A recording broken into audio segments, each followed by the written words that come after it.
Good day, students. For today, we will be having a pre-recorded lecture with regards to balancing of reactions. The purpose of this pre-recorded lectures ay para mahabol natin yung mga na-miss nating araw kung saan nagkaroon po ng mga cancellation of classes due to high heat index. So, ngayon, ang topic natin would be balancing of reactions. But before we start, let's talk about some important terms na gagamitin natin all throughout the discussion and magagamit din natin siya furthermore sa iba pa nating topic. So, basahin muna natin. A process in which a substance is transformed into another substance. Ang tawag natin dito ay isang chemical reactions. And chemical reactions are represented using chemical equations. So whenever there's a change, no, or something is transformed, that is a chemical reaction. But please take note, it should involve chemicals, no? It should involve elements, compounds, etc. And the best way to represent this chemical reactions is through chemical equations. So here we have an example of a chemical equation. So we have here C3H8, also known as your propane. And then we have also here oxygen gas. Tapos meron tayong carbon dioxide or CO2. And you also have H2O or water, no? So let's talk about first what is a reactant. Okay, from the name itself, reactant, these are elements or these are substances that can be seen on the left side of the reaction. So madalas nakikita natin yung reactants sa left side of the reaction. The reason why it's called reactants because magre-react pa lang sila mismo sa chemical equation natin or sa chemical reaction. Kumbaga imagine mo sila na ito yung meron ka. So ito yung meron ka, dahil doon sila yung expect mo na magbabago once na nagkaroon na ng reaction. So that is what reactants are all about. Now for the next term that we're going to introduce, we have what we call product. So product, in comparison to reactants, this is of course the result of a chemical reaction. So from the name itself, product, ito yung meron ka after nagkaroon ng reaction. Ito yung ine-expect mong makuha once na nagsanib na yung mga substances mo, naghiwa-hiwalay sila, or whatever type of reaction na yung nangyari, ito yung magkakaroon ka sa dulo. That's the reason why it's called product. So that's how we can identify the two. Tatandaan natin yung salitang reactant from the name itself, reactant, magre-react pa lang. Ito yung meron ka sa umpisa ng reaction. And then from the name itself, product, then it will be the final produce, no? At the, or rather the final product, no? By the end of a reaction. So another term that we're going to introduce is what we call the reaction arrow. So the reaction arrow is simply an arrow, no? So kung titignan mo to, the reaction arrow is this one. Okay, why is it called reaction arrow? So the reaction arrow's purpose is to of course tell us how the reaction started and how will it end. So from the arrow itself, lagi siyang nakaturo sa product, no? Not lagi, madalas, no? Madalas siyang nakaturo sa product pertaining na ito yung meron ka after all your reactants reacted. So, yun din yung another key way natin para ma-identify which is which. So, ang tatandaan natin kung saan nakaturo yung arrowhead, ito yung arrowhead, yun yung product side natin. While kung saan yung hindi tinuturo ng arrowhead, yun yung reactant side natin. Meaning doon, or rather, yun yung mga substance na meron tayo at the start of the reaction, while yung tinuturo is yung mga substances na meron tayo after the reaction. Okay, meron pa tayong isang klase ng reaction arrow which is called the equilibrium arrow, kung saan merong dalawa or double-headed arrow pertaining na yung other side pwede maging reactant and the other side can also be a product side. So, that's the reason why double-headed siya.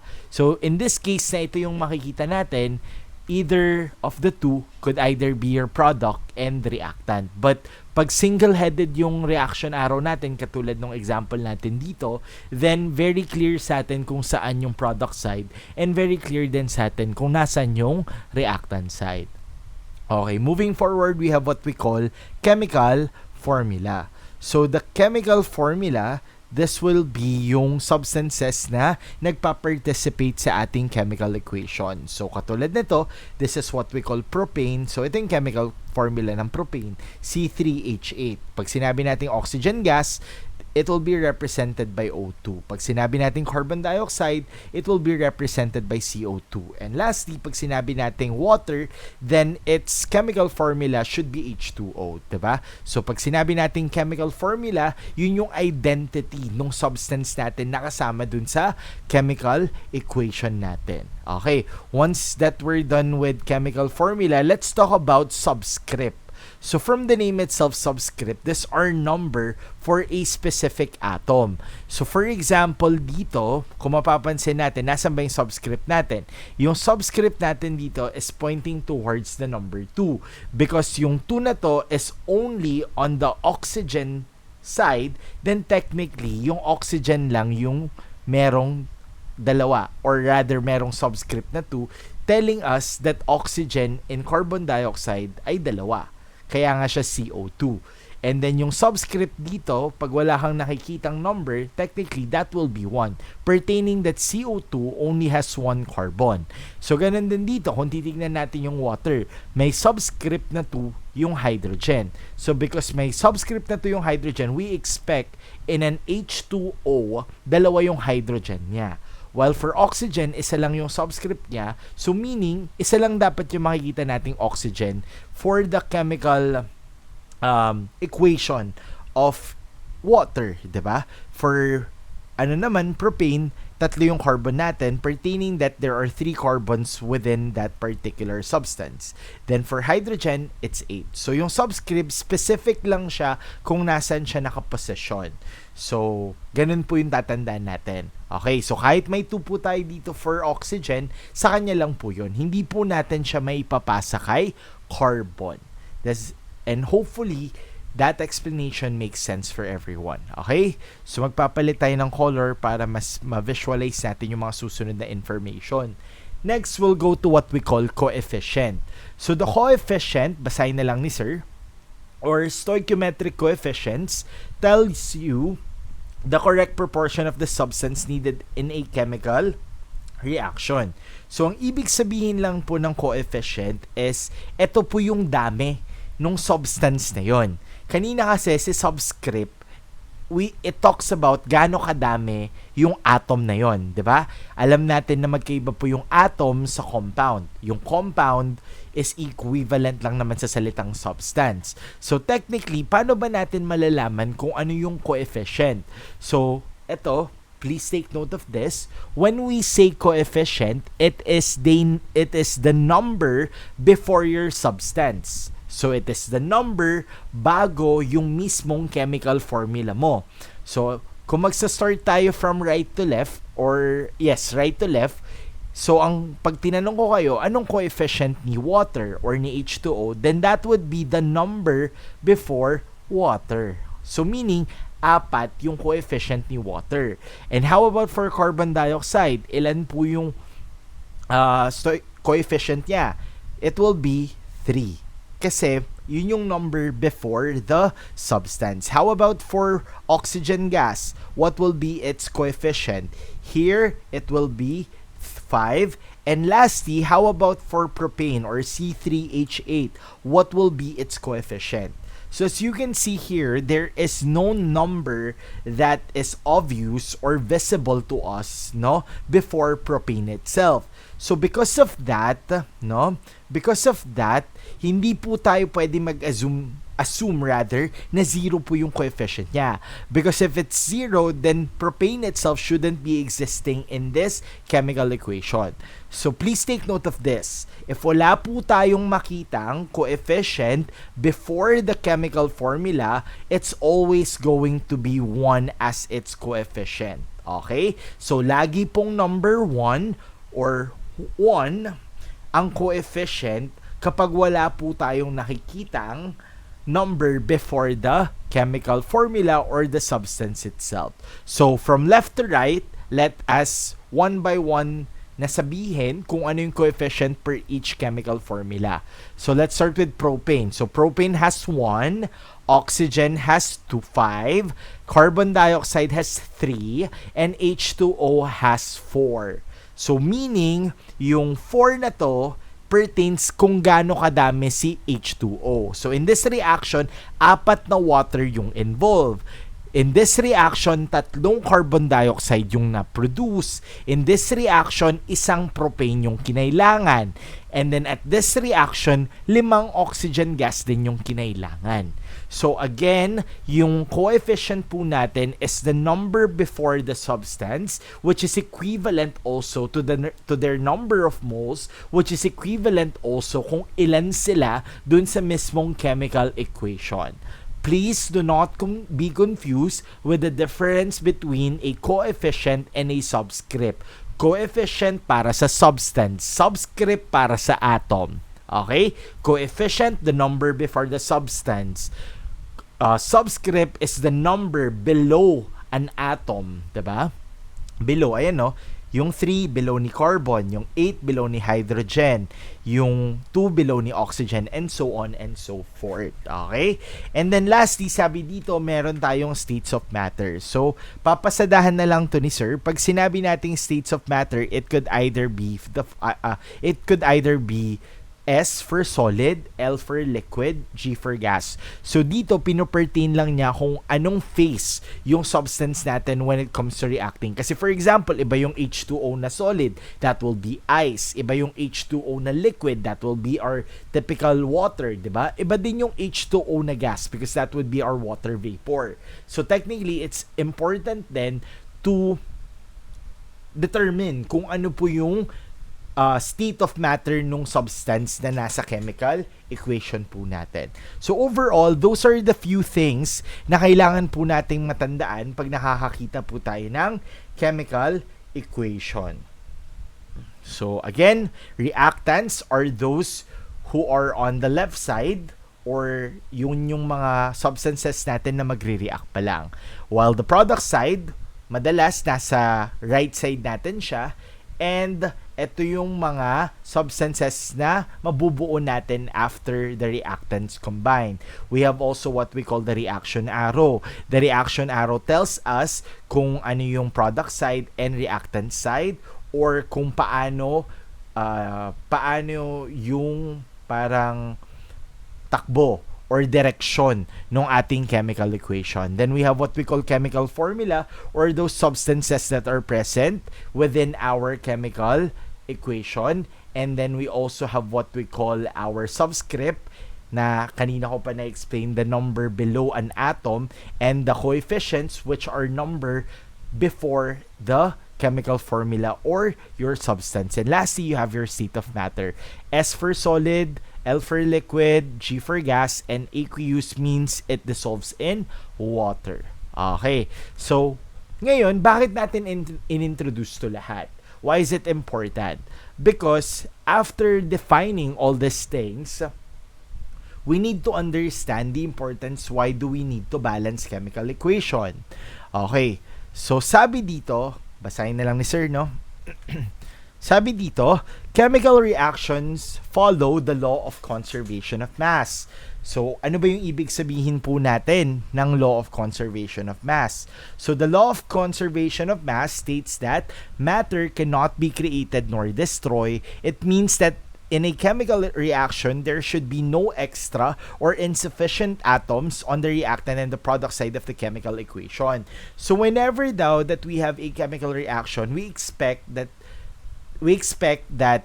wala pong mawawala and wala pong madadagdag, because that's how reaction works. That is what the law of conservation of mass states, no? So please take note that this is already established. This is not a theory na pwede pa siyang ma-debunk, or this is not something na parang chismis lang. So technically, this is one of the foundational theory of chemistry. So again, explain natin ano ba yung law of conservation of mass. So sabi nga natin dito, it states that kung ano yung starting material mo, kung gaano sila kadami, ganun din daw dapat sila by the end of the reaction. So as you can see here, no, meron tayong reaction ng carbon, which is in the solid phase, plus oxygen gas, no? Then, nung nag-combine sila, we have carbon dioxide. So here, we can say that at the starting material, we have one carbon, no? Meron tayong isang carbon, and then we have 2 oxygen. Kasi yung subscript na 2 ay para kay oxygen. And then here, sa product side natin, we also have 1 carbon, right? And then also, we have 2 oxygen gas. So as you can see here, the number of carbons and the number of carbon and oxygen within this chemical reaction is equal. So technically, pag equal yung amount ng reactant and product side, it simply follows the law of conservation of mass, which simply means that this reaction actually exists. Kasi baka iniisip nyo, para saan ba yan? No? Para saan ko ba gagamitin yan? As a criminology student, kailangan ko ba yan? To answer that question, of course, because this is what actually is happening around you. No? Yung simpleng reaction ng carbon and oxygen gas will form carbon dioxide. Diba? The simple yung simpleng water natin, pwede siyang maging hydrogen gas and oxygen gas because that's how reaction works, no? Merong nabubuo, merong nadidisintegrate or naghihiwa-hiwalay. The only reason for us to check whether that reaction occurs or not occurs is to check whether it follows the law of conservation of mass. If it does, then technically that reaction actually exists or pwede mangyari. And if it does not, then something is not right. And what is not right about the reaction? The ratio between your reactants and products. So, dito papasok na dapat ma-check muna natin na balance yung isang reaction, no? So, dapat balance yung isang reaction para tama yung ratio natin ng product and reactant. And from there, masasabi natin na once balance yung isang reaction, pwede siyang mangyari in real life. Okay po. So, as you can see here, we have water din. O, tignan natin to. Si water dito, or meron tayong dalawang hydrogen dito, diba? Kasi may subscription na 2. So, yung 2 na yan para kay hydrogen, hindi yan para kay oxygen. And then, yung oxygen natin dito ay iisa lang. And then, dito, meron tayong dalawang hydrogen. And then, dito, meron tayong dalawang oxygen. Kung mapapansin natin dito, equal yung number ng hydrogen from the reactant side. No, ito yung reactant side. And then, sa product side, equal yung amount ng hydrogen natin.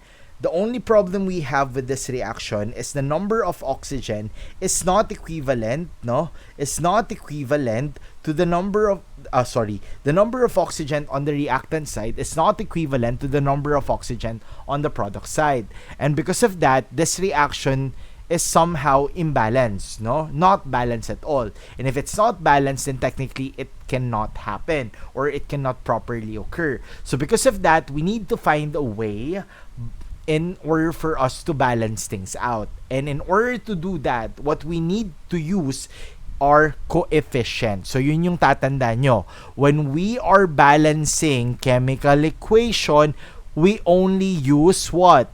We only use coefficients. Okay, yun yung tatandaan. Okay. We only use coefficients, no? Coefficients. So, ano ang hindi natin gagawin? Ang red flag dito ay subscript. So, yung subscript po, ang hindi po natin gagamitin. Yung subscript ay hindi po natin papakailaman. Sabi niya, we do not alter the subscript. Instead, what we do is we alter or add coefficients. So, coefficients could either be any number, but in chemistry, when we say coefficient, we only use whole number. Pag sinabi po natin na whole number, it can be something na wala pong butal. Hindi po fraction, hindi po negative, hindi po siya decimal, kundi numbers na whole, buo, walang butal. So it could either be 1, 2, 3, 4, 5, etc. Okay, so I hope that makes sense. Okay, so dahil napapansin natin dito na yung oxygen po natin ay hindi equivalent sa number ng oxygen dito, nagdagdag po tayo ng coefficient na 2. So dahil doon, magiging 2 times 2, so 2 times 2 na yon, magiging 4 na po yung hydrogen, and then magiging dalawa na po yung oxygen kasi 2 times 1 naman yan. Okay? Dito po, balance na rin po yung oxygen natin, di ba? Dalawang oxygen. Pero kung mapapansin nyo, dito sa taas kasi originally, meron lang tayong dalawang hydrogen. Pero nagdagdag na kasi tayo dito ng dalawang, or rather 2 na coefficient, making the hydrogen on the reactant side 4. So because of that, in order to balance things out, we also need to add another coefficient for hydrogen gas. No? So this 2 will be multiplied to this 2. So for the hydrogen on the product side, it will also have 4 hydrogen. So technically, the number of hydrogens and the number of oxygens on both the reactant and product side is now equivalent. And paano natin siya na-balance? We use whole number or coefficient beside your chemical formula. So, ganun lang. Ganun lang yung purpose natin. Hahanap tayo ng number na pwede natin gamitin para mabalance yung dami ng bilang ng atoms on the reactant and product side. So, why do we need to do this? It's because all reactions must follow what we call the law of conservation of mass. Okay. So, hopefully, naintindihan natin. If hindi po natin naintindihan yun, pwede naman po nating i-pause yung video or balikan po natin yung lecture from time to time. Okay, so, ito po yung general rule, no, when it comes to balancing chemical equation. So, ito po yung general rule po natin. Ngayon, babasahin ni Sir isa-isa na lang, no?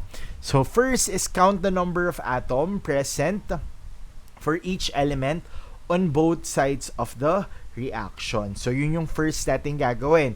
Aalamin po muna natin kung gaano po karami yung bilang ng atoms on both the reactant side and the product side. Once na nabilang na po natin, ang next po natin gagawin ay to begin with atoms that appear in only one compound on the left and only one compound on the right. So, ang ibig sabihin po na yan ay lagi po daw tayo mag-umpisa dun sa mga atoms na nag-iisa lamang, no? Or yung wala siyang kasama. And then number 3, sabi dito, if an atom occurs as a free element, balance this element last. Then number 4, you can change only coefficient and balancing an equation. So ang pwede lang natin daw po baguhin ay coefficient, hindi po yung mismong subscript ha. So coefficient lang po yung pwede nating baguhin. Next, number 5, check your balance equation to be sure that you have the same total of each type of atoms on both sides of the equation arrow. So, after mo daw mag-balance or magpalit-palit ng chemical coefficient, then the last thing that you need to do is, of course, balance or double check kung parehas na ba yung bilang ng reactant and product side by recounting the number of atoms on both sides. And then lastly, note that the coefficient used in balancing the equations are the smallest possible set of whole numbers. So meaning, gagamit po tayo as much as possible ng smallest possible set of whole numbers. If napansin po natin na pwede pa po nating mas simplify or mas mapaliit yung number ng coefficient na gagamitin po natin, I suggest to do it. If hindi na, then technically that will be our final combination. And to top everything here, there's actually not a right way of balancing equation. Even I do not follow this rule. I always eyeball it. Siguro the reason why I do that method, it's because I have the experience of balancing equations. But if you don't have that experience or you're not as confident as mine, then you can follow actually this guide. So please take note, this is just a guide. Because when it comes to balancing chemical equation, it's actually a trial and error process. Sometimes you get it on your first try, sometimes you don't. And then in some cases, you might not be able to balance it.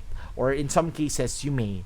Diba? So because of that, do not be frustrated if you are not quick when it comes to balancing. The key to balancing chemical equation is to always practice, no? Wag po tayong pakampante. Always practice when it comes to balancing chemical equation. Okay? Now, let's go to this example. So, as you can see here, we have carbon reacts with oxygen gas to produce carbon dioxide. Remember, we have the reactant side here and we have the product side here. So, as you can see here, we need to list down all the elements, no? Please take note that the identity of the elements are the same on both the reactants and product sides. So if we have carbon on the reactant side, we expect also that we have carbon on the product side. The same way as we have oxygen on the reactant side, we also have oxygen on the product side. So let's count the initial number of atoms first. So here you have 1 for carbon, tama naman. You have 2 for oxygen. So that is for the reactant sides. Now, for the product side, you also have 1 for carbon and then 1 for oxygen. So, technically, as you can see, the number of carbons are already balanced with the exception of oxygen. So, here, you do not have any choice, no? Kasi ang kailangan mo is mag-isip ka ng number na i-multiply sa 1 para maging 2. And that is very obvious. You need to multiply this by 2. Okay. So, ngayon, na nag-multiply ka ng 2 dito, please take note na yung minultiply mong number should be added kung saan yung atom na yun nakalagay. So, nag-times 2 ka dito sa oxygen na nasa product side. Nasaan ba yung oxygen sa product side? Na kay CO. So, you have to put the 2 here. Okay? So, that is what we've done on the next slide. As you can see, we've added 2 here kasi we expect, diba, from the top, we expect that the number that should be multiplied by 1 is 2 for it to be balanced with the number of reactants on the reactant side. So, here, kung mapapansin nyo, dalawa yung naka-red. Why is it? It's because when you added the 2 as a coefficient on the product side here, this 2 is also multiplied to carbon. That is part of the chemical equation. Kasi itong 2 na to, of course, it is already multiplied with the oxygen. Kaya nga ganito siya. But please take note that this 2 also should be multiplied to carbon because magkasama yung carbon and oxygen sa isang chemical formula na yon. At kung mapapansin nyo, balance na yung oxygen natin but hindi pa rin balance yung carbon natin. And ngayon, kung mapapansin nyo, no, magkaiba sila ng bilang. So ngayon, ang next natin gagawin is mag-isip tayo ng number na pag i-multiply sa 1, magiging 2 rin. And to answer that question, that is very easy. That will also be 2. So 1 times 2, that will be 2. So ngayon, sabi nga natin kanina na yung number na minultiply mo dito should be added on the element, should be added as a coefficient to the element na pinagmultiplyan mo. So here, nag-times tayo ng 2 kay carbon. Pero tatandaan natin na nag-times tayo ng 2 kay carbon sa reactant side. So meaning, asan yung carbon ng reactant side? Diba ito? So because of that, you add 2 here. Okay. So to finish off everything, mapapansin nyo dito that we added 2 here the same way as we added 2 here to balance the number of carbon and oxygen on both the reactants and product side. So ganun lang po balance, no? Mag-iisip lang tayo ng coefficient na pwede natin gamitin para mabalance po natin yung reactant and product side. Okay, but please take note, pag medyo nalilito pa, you can actually pause the video to try it yourself, no? If medyo gamay na, then before I answer the equation, no, before I answer the example, you can actually try to answer it na. So for example, ito, try mong sagutan to, pause mo dito, and then check your comprehension whether na-balance mo siya or hindi. Okay? But anyways, let's begin answering this. So, kung mapapansin nyo, meron ulit tayong reaction dito. Please take note again that we have the same element on both the reactant and product side. So, on the reactant side, we have nitrogen. We also have hydrogen. So, technically, nitrogen and hydrogen can also be found on the product side. So, magbilang na tayo. Nitrogen from the reactant side is 2 because it has a subscript of 2. Hydrogen on the reactant side is also 2 because it has a subscript of 2 as well. For nitrogen naman, it has a subscript of 1. And then for hydrogen, it has a subscript of 3. It's very obvious that both are not balanced. Okay. So, ngayon, preference din kung saan ka mauuna. Una mo bang ibabalance yung nitrogen sa reactant sa product side or ibabalance yung hydrogen sa reactant and product side? So, to answer your question, it doesn't matter. But for me, I would like to balance first the product side. It's just simply a preference. Okay, so here, I will think of a number that will multiply to 1, it will be equal to 2. So that's very obvious then. So I multiply 2 here. So 1 times 2, that's 2. And please take note that once you've added a number here, you should also add it as a coefficient to the element, or rather to the substance where it belongs, no? So here we have nitrogen on the product side. Hanapin mo yung nitrogen sa product side. So here, thankfully, mag-isa niya lang. So technically, ilalagay ko yung 2 na to dito. And from there, papansin nyo na nagbago din yung bilang natin ng product and reactant side. Originally, yung number ng nitrogen natin is 1. So times 2, that's 2. Here also, naapektuhan yung number ng hydrogen natin. Originally, the number of hydrogen is 3, but because we added a coefficient of 2 here, 2 is going to be multiplied as well to the subscript of hydrogen, which in this case is 3. So 2 times 3, that will be 6. Okay. So now, balance na po yung nitrogen natin. Ang papakilaman na lang po natin is yung hydrogen natin. So the next step that we're going to do here is to think of a number think of a number that when multiplied by 2, think of a number na pag minultiply natin sa number 2, it will be equal to 6 para mabalance natin yung reaction. So in this case, that is very easy, no? We use 3. So 2 times 3, that will be 6, no? Again, pag gumamit tayo ng number dito na pangbabalance doon sa kabilang side, we add that as a coefficient kung saan nag-e-exist yung element na yun. So we have 3, then minultiply natin siya sa hydrogen on the reactant side. So between N2 and H2, obvious naman kung nasaan si H. Nandito siya kay H2. So you add 3 on the H2. Okay, so 3 times 2, that is simply 6. In that case, we can say that this reaction is already balanced na rin because we have the same number of the reactants and products for both the nitrogen atom or element and the hydrogen element. So that's how you balance, no? You have to think of a coefficient that you will use in order for you to balance the whole equation. But again, it's still a trial and error, so you need to practice pa rin, no? I'm only teaching you the basics, but it's up to you on how to upgrade your learning, no? Kasi mamaya magsasabi kayo dyan na ang dali-dali ng example ni sir pero sa exam mahirap. It's because what I'm teaching you is the foundational knowledge in doing this. Again, what you need to do is to practice. How to practice? You search problems on the internet. But because sir would like to assess also your understanding, after this lecture, I would also provide an activity for you to use as a practice method in fully understanding the topic. Okay, so last na tayo. Okay, last na to. Ito na yung last natin na example for balancing of chemical equations. Again, we identify the elements that are present on both the reactant and product side. So first, you have your hydrogen. So parehas na may hydrogen on both the reactant and product side, and also oxygen on both the reactant and product side. Here, we also counted the initial amount of the elements. So for the reactant side, hydrogen is 2 because of the subscript. For oxygen, it's only 1. For hydrogen on the product side, it's 2. While for oxygen, it's also 2. Okay.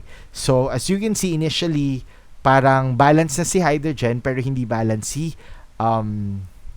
oxygen, no? So, ang pwede natin gawin, anong pwede natin gawin dito? Okay.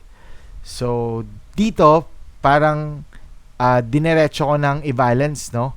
So, dito, obviously, ang una mong i-balance is yung oxygen kasi balance nga si hydrogen.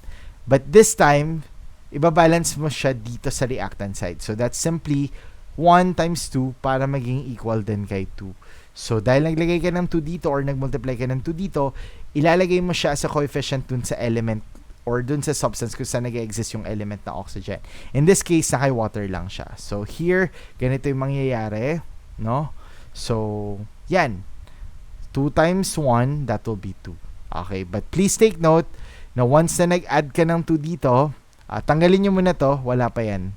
Okay, huwag nyo munang isipin yan. So, dahil naglagay ako ng 2 dito, technically, mababago din yung number ng hydrogen. So, technically, 2 times 2, that will be 4. Then, 2 times 1, that will be 2. Okay, so now balance na yung oxygen natin. Ngayon, naging iba naman na yung hindi balance. So, ngayon, hydrogen na yung hindi balance. Now, we have to think of a number that when multiplied by 2, it will be 4. Because 4 is the new number of hydrogen on the reactant side. So technically, that will simply be 2 as well, diba? So 2 times 2, that is equivalent to 4. So yun yung gagawin natin dito. 2 times 2, that will be equivalent to 4. But please take note again that once na gumamit ka ng number, ilalagay mo siya as a coefficient dun sa substance kung nag-exist yung hydrogen. So, bakit hydrogen? Kasi dun ka nagbabalance, no? And again, ang hydrogen po natin ay makikita sa hydrogen gas, so I'll add 2 here. So, from there, mapapansin natin na magiging balance na yung parehas na reaction. So, tignan natin, di ba?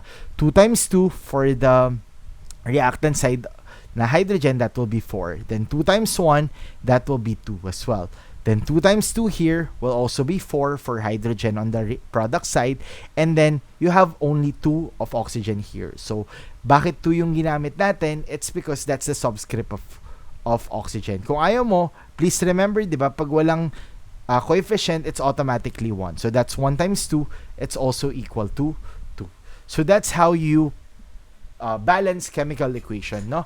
So, we have rules that we use to or rather, we have rules that we use to guide us, no, in balancing chemical equation. But for me kasi, it's more about your intuition. Saan mo gusto mag-balance? Ano yung uunahin mo? Because at the end of the day, the goal here is to balance the chemical equation. Diba? Yun naman yung pinaka-role natin. So overall, end na natin yung discussion. Basahin natin dito. Balancing chemical reaction may seem intimidating at first, but with practice, you will develop your own shortcuts and techniques to answer them quickly. So that's what I'm trying to say. You need to develop and master your skills in balancing chemical equation, because if you're going to be dependent on the lecture itself lang, then it will be very difficult for you to answer questions that are more difficult than what I've provided sa inyo in the first place. So once you were able to practice na, you will be having your own shortcuts and techniques that are not even written to the guide of balancing chemical equations. Again, the goal here is to balance. Whatever it takes for you to balance a chemical equation, you can use it as long as it is balanced. Okay, so always remember not to alter subscript. Wag po natin papalitan yung number below our element. And also keep in mind the correct formula for a given compound. So meaning, always check the proper chemical formula of a given compound or substance. And with that, our lecture for balancing of reactions tapos na. Okay? So, please wait na lang sa ibibigay ni Sir na activity on our respective on our respective Messenger GC or GC natin. Thank you for watching, students.